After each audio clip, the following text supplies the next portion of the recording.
Hello, everybody. My name is Tomas Norton.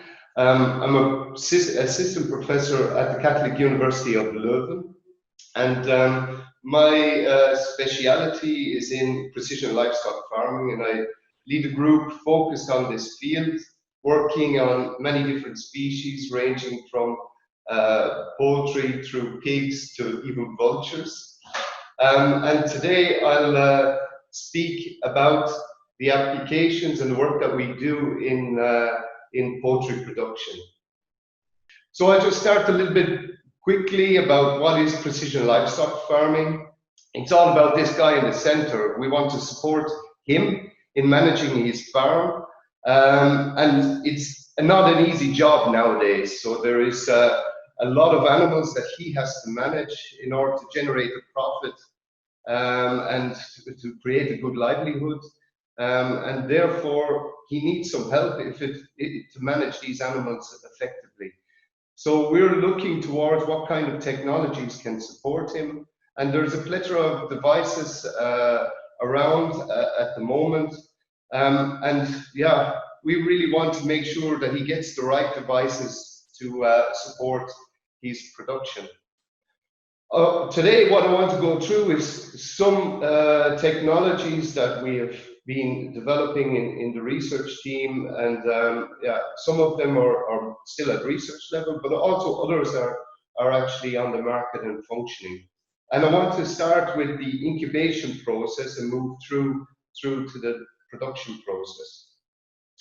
So one of the major areas in the research team that has been there for roughly 20 years now is the modification of the environment around the egg during incubation, with the idea of trying to reduce the hatch window. In other words, the period of time it takes from the very first egg to hatch to the last egg to hatch, to reduce that time to make it a more efficient process. And we do that with a company called Peterson. And one of the interesting things is how to control this environment in the incubator, because these eggs are developing, the embryos in them are developing, and while the embryos are developing, they're producing heat.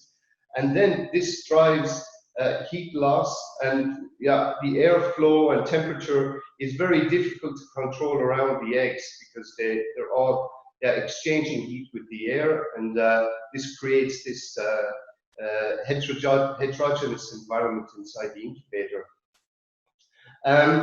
And that was always a challenge, how to control the incubator. So the first idea was, okay, can we look to the eggs themselves to try and optimize the environment? And of course, the real problem there is you can't get into the egg because you don't want to break the egg, you want the embryo to grow. But how do you get a good proxy measurement then for the temperature of the egg?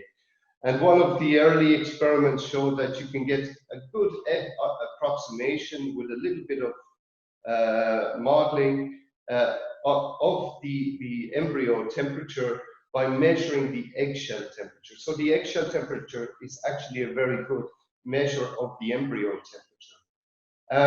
And we did, the research team did work through the work of a postdoc at the time called Andre Brecht with Peterson to develop a system that was able to monitor the surface temperature of eggs that were sitting around this sensor. And then this was used to control the incubator. And here you can see that the eggshell temperature was used to control the environment around the eggshell, and it was able to control it very well.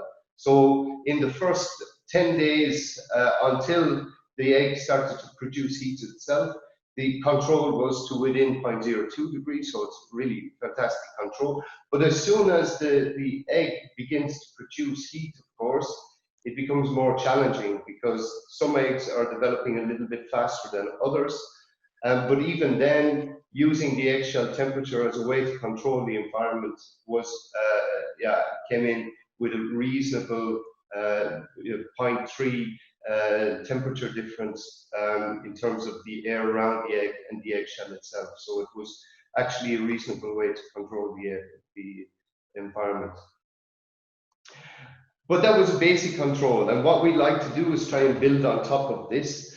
And what we asked the question about in the research team was, okay, so you have this eggshell temperature, we know it. Can we get the stage of development of the embryo inside the egg using this eggshell temperature? So what we did, and this was led by the postdoc in the team, he's still there now, working on this in this same field. And what the experiment he devised was, okay, if we increase the temperature inside the incubator by 1 degree for a period of 2 hours every day while the embryo is developing, we will see a response in the eggshell temperature. But that response will change as a function of the development of the embryo. So let's look to this and see, does it tell us about how well that embryo is developing within the egg? And these are the series of step changes in temperature that was applied in the incubator. And there was modeling done to this. And in the first 10 days, typically this response was received in terms of the eggshell temperature as a function of that change in incubation temperature. So it's quite straightforward model, but the shape of this model was the same, but the magnitude and slope changed, and this gave some insight onto as to how the contents of the egg were changing as a function of time. So the contents of the egg kind of give an idea of how resisting, the resistance of the embryo to the heat exchange that was happening. But the interesting thing happened after day 13, and this is really when the embryo begins to develop and produce heat itself. There was this sharp kick at the beginning of the step, and this is what's called a second order response, and this is actually the embryo reacting to the change in temperature. And this was a new effect, and this was modeled, and by modeling this reactive effect, which is in fact the thermoregulation, it was possible to get information on the stages of the embryo. So what was interesting was, by applying this temperature sensor, it was possible to stage the embryo of the embryo development within the egg, which is very interesting for the company in order to optimize their control of the incubator. I'll move on to the second idea for this talk, which is using PLF systems for early warning in broiler houses. So here, what we're interested in is to look to the movement of the birds within the broiler house during the grow-out phase, and use this information to alert farmers whether there is a problem with the flock or not. And in other words, we're using the animal as a sensor here. The animal is a sensor. So we should expect a kind of uniform distribution of birds throughout the floor of the building. But of course, when there's problems with climate, the climate control, with lighting, with drinker lines, feeder lines, this uniform distribution breaks down, and you start to see birds congregating together at different areas of the house. Of course, wet litter is also a big factor that often causes this. And what the team have tried to do is to use the data coming from the camera to look to the distribution. So in other words, how well the birds are distributed in the building, and to model this as a function of time. So this model, it looks like taking the average of the noisy time series, but this is actually done in real time. So it takes some history, and then it makes a little bit of a prediction for the next light period. And then the measurements that you take are compared with that to see Are these measurements expected at this stage of the cycle or not? And this is the kind of alerts that this kind of system can give you. So for instance, here we have measurements in this graph of the distribution. And what happens is at every light cycle, the distribution is compared to the previous distribution. And if it's outside of, if it's 25% or more different than the previous distribution, then an alarm is raised. And here is an example of that. Here you see a very nice uniformly distributed flock. So the graph is green. But then when it comes to here, you see that the distribution is outside 25% of the previous value. So therefore, it indicates a problem. And looking to the feeder line, there was a problem. The birds were congregating in the house in a non-uniform way, and it turned out there was a problem with the feeder line. So very simple measures to give an indication of a problem, using the animal as a sensor. And always the key with this is to try and look to what the farmer is logging in his logbook and see if we can get more accurate information on what happens. And in the previous projects that we've done, our PhD student who's finishing his PhD, Alberto Fernandez, he found that at least 95% of the times when there was an alarm, there was something problem, like it was like a feeding problem, a water supply problem, a climate control problem. There always seemed to be some issue driving that. So there was, it's a valid way of monitoring a problem in the flock. One of the key challenges with it is it's not specific enough. And that was something that we started to think a little bit more, and we wanted to extend the functionality of the system.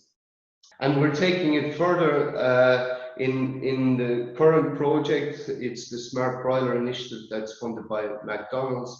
We've a project running in partnership with Big Dutchman and a number of Danish partners. And there we're aiming to take forward the developments that we made in our in the dynamic broiler monitoring work that we've already done. Okay, so the last part of the presentation is looking to the production monitoring of the chicken. And here I give two examples, one of which is on the market already. And this is the monitoring of the weighing of the broilers. And this is a process that is on the market. Many people already implemented, and it is this. So this weighing system, the birds jump onto the weighing system, and the weight of the bird after that jump is then estimated. And the work here was to try and improve the accuracy, because these things run off a load cell. A load cell has typically an accuracy of plus or minus 1 gram. But the reality is that when these birds jump onto the weigher, some of them will hang off with one leg, like this one here. Some of them will be pecking, which will cause error. Some of them will be walking over. And yeah, typically it's, you can say only about 25% of the birds are in a nice position to get an accurate weight. So what does this result in? Well, it causes errors. It causes errors in your estimation. And of course, if you link this also to the fact that towards the end of the cycle, the larger birds are too lazy even to jump on the thing, your errors are increased. So the work, it's very practical work that was done in the research team, was again working with Fancom to try and improve the accuracy of these scales, because the scales at the time of this work had some predefined statistical curves that were resulted in weights that were plus or minus 240 grams in error. So they really needed to be refined. And the idea again was a little bit like what I showed with the monitoring of the distribution of birds. So it's basically looking to the main weights that are being captured by the weighing scale and predicting some limits, so some plus or minus boundary of what you would accept as a measurement, and just accepting the measurements within this region. And again, this was using just some previous data to form some history and then making a prediction to the next time step and throwing away the data that fell outside those boundaries.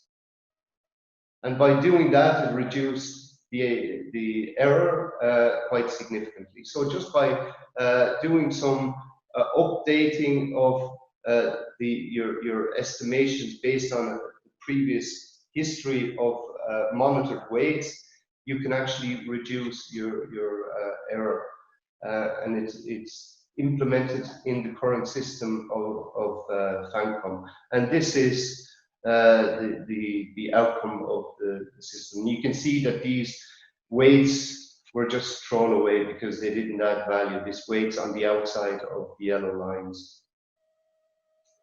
Okay, the very last one is quite an interesting idea. The idea was based around the fact, can we monitor the feed intake of broilers?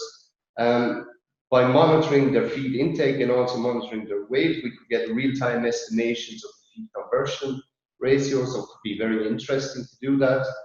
And the idea in the group at the time, and this was work done by Dr. Arda Adin, the idea in the group was to try and measure the pecking of the chicken while she ate her food. So basically, in this short video here, on the base of the red tray, there is a contact microphone, and that's measuring the sound each time the bird pecks at that tray. So the bird is pecking there. Basically, the sound of that pecking is captured. And there was a lot of experiments done. It wasn't just with one chicken. There was more experiments done with up to 12 chickens, in fact. And in that case, when there was 12 chickens, there was a camera counting the number of chickens at the tray at any one time. So it was possible to average the measurements to a chicken, individual chicken level. These are just the parameters of the experiment. And you can see there that there is a lot of, even though it was for 15 minutes or so of recording, there's still a lot of data that you need to go through and manage when you're trying to filter out these sounds that are not relevant, for instance. And this is some of the filtering that was done.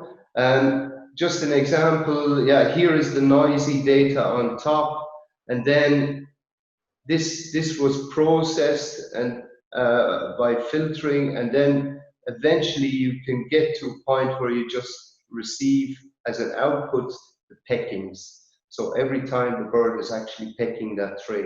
So this again is the sound, the original sound. You can hear everything in the background. It was in a lab, but still you can hear the ventilator, for instance, and that contaminates the noise. But this is the filtered sound, and the filtered sound, you can clearly distinguish those peckings. So that, and then by counting those peckings and relating it to the weight loss of the tray over time, it becomes possible to estimate the feed consumption or feed intake of the bird. So this is just showing the accuracy of the algorithm itself. It was 93% accurate when compared to the labeled data, and in the end, the model was quite accurate. So it followed quite well the actual feed intake. So the predicted and the accurate, the predicted and measured feed intake were quite accurate. What else? The other thing it shows, it was very interesting thing, was that it didn't matter if there was one chicken or 12 chickens on a per pecking level. The amount of feed intake feed that was taken in on each peck was more or less stable. So you can see that it didn't deviate so much from measurement to measurement. So it just shows that this is a method that can be quite stable. Yeah, because 0.025 grams, if it's stable as a function of the number of birds, then yeah, you can use it potentially reliably in a more extended scaled up system. So it's interesting. Maybe it has a future. We need to work with companies to try and realize that, of course. But there's still some things that we need to think about. So often questions I receive different talks and from students is PLF driving farming towards greater levels of industrialization? And I often just say things like this, look to the consumer demand for fast food. It's growing, it's still growing.